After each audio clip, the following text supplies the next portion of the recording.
보니까 어떤 사람은 공부를 별로 안 했는데도 첫 입찰을 해서 바로 낙찰을 받고, 또 어떤 사람들은 공부를 몇 년씩 했는데도 낙찰을 한 번도 받지 못했다라고 하던데, 그 두 분의 차이는 뭘까요? 네, 이 부분을 좀 많이 궁금해하시는 분들이 있어서 여기서 좀 차이는 공부를 안 했고라기보다는 믿을 만한 멘토가 있는지, 뭐 믿을 만한 좀 멘토나 뭐 선생이 있었는지의 여부에 따라서 좀 차이가 있기 때문에 그 부분을 제가 간단하게 설명을 드리도록 하겠습니다. 여기 뭐 1번 사례 같은 경우 제가 설명을 드리면요, 최근에 제 수강생 중에 두 분이 이랬었던 사례가 있었는데, 한 명이 두 개씩 다가구를 낙찰 받으셨어요. 그래서 한 분당 거의 뭐 월세로 따지면 1,000만 원 전후로 받게끔 하면서 수익률이 되게 좋은 사례가 있었습니다. 이 두 분의 사례는 부동산을 한 번도 거래를 해보셨던 분이 아니셨어요. 지금까지 뭐 전세도 사시고 월세도 사시고 부동산 매매를 한 번도 안 해보셨어요. 그랬었던 분이 다가구를 두 개를 받았어요. 그러니까 이게 뭐냐면 백지 상태에서 시작을 하신 분들이 오히려 낙찰이든 수익률이 상당히 좋습니다. 뭐 초심자의 행운이라기보다는 이분들은 그냥 백지니까 뭐 선생님 뭐 어떤 물건이 좋아요? 그러면 이런 물건들 체크해서 이 물건들 들어가세요 하면은 낙찰 너무 딱딱 잘 받아오세요. 기준에 맞게 잘 하니까. 물론 뭐 본인만의 기준이 있겠지만 소통을 하면서 이제 진행하기가 너무 좋다라는 거죠. 아, 그래도 어느 정도는 좀 지식이 있고 본인만의 기준이 있어야 되는 거 아닌가요? 네, 맞습니다. 그래서 제가 뭐 제 강의할 때 그런 내용 같은 걸 다 말씀을 드리기 때문에 뭐 그런 부분들이 뭐 적용이 됐을 수도 있는데, 제가 뭐 그때 뭐 무료 특강을 해서 오프라인으로 해서 했었었는데, 제가 강의할 때 항상 그걸 물어봐요. 지금까지 부동산 거래를 한 번도 안 해보신 분 있냐? 뭐 거기서 소문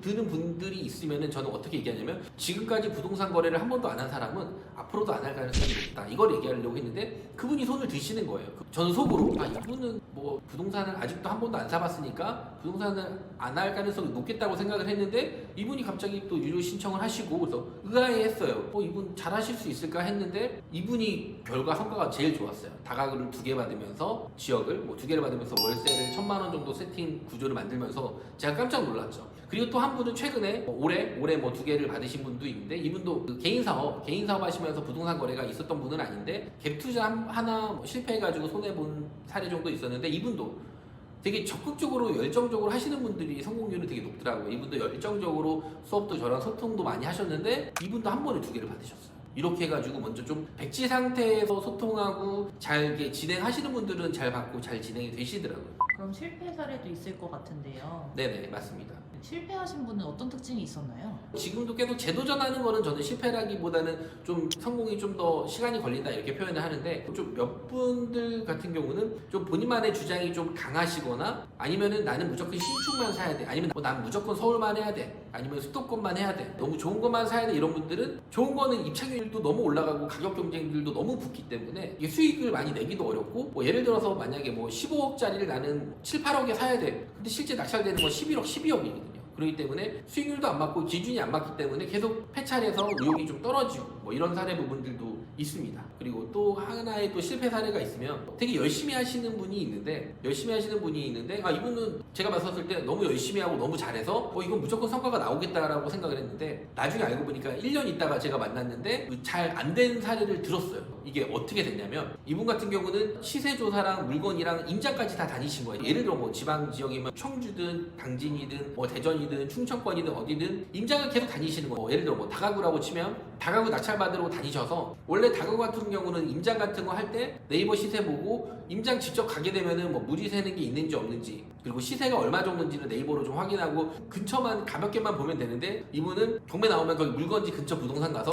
여기 경매 나온 물건 어떻게 됐냐, 여기 볼 수 있냐, 여기 옆에 시세 얼마냐, 뭐 여기 매매가 얼마냐, 이거 왜 경매 나왔냐, 근처 부동산 몇 군데를 거의 뭐 벌집을 그냥 흔들듯이 엄청 그런 거를 타이트하게 물어보고 꼼꼼하게 다 체크를 해서 2등만 3번 했어요. 근데 가장 중요한 거는 1등이 누가 됐냐, 부동산 사장님들이 1등 한 거예요. 부동산에서는 여기 물건이 나와 있는지 몰랐는데 이 서울에서까지 와가지고 이거를 들쑤셔 놓을 정도면 얼마나 좋은 물건이냐 생각을 할 거 아니에요. 그 부동산들이 체크하고 부동산들이 직접 입찰하거나 그 지인들이 입찰을 해버린 거예요. 그래서 아니면 오히려 거기 세입자들이 그런 내용 같은 거를 너무 자세하게 풀고 수익률 계산한 것들도 막 보여주고 또 얘기도 하고 소통을 하니까, 그래서 이분은 2등 3번 하고 그 다음에 뭐 5등 7등 이런 것도 여러 번 해서 계속 안 되다 보니까 그 다음에는 경매를 쪽을 좀 쉬고 이랬었던 사례도 있습니다.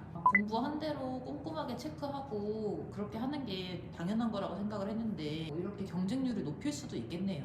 네, 그러니까 이게 공부하고 꼼꼼하게 체크는 네이버랑 이게 손품이랑 그다음에 발품 거기 가서 이제 현장 분위기랑 이 물건에 대해서 뭐 물이 새는지 뭐 무릎까지 새는지 기본적인 그런 거는 봐도 되는데 꼭 얼마 월세인지 얼마 시세인지는 솔직히 어느 정도 저는 전국적으로 어느 정도 알고는 있거든요. 그러면은 그 기준과 데이터 가지고 하면 되지. 거기 가서 그 주변에 부동산을 뭐 사사치 뒤지고 부동산 그 소장님을 만나서 여기 건물 왜 경매에 나왔냐 이런 걸 좀 디테일하게 물어보고 이 사연에 대해서 얘기하고 이렇게 할 필요는 없거든요. 사실 그게 너무 디테일하게 들어가 버리면은 좀 그런 부분들의 문제 부분들도 있고 낙찰을 못 받아도 꾸준히 이거는 그냥 뭐 컨트롤 C 컨트롤 V거든요. 꾸준히 반복해서 내가 좋은 물건을 체크하고 이거를 시도를 해가지고 진행을 하면 되기 때문에 어렵지 않습니다.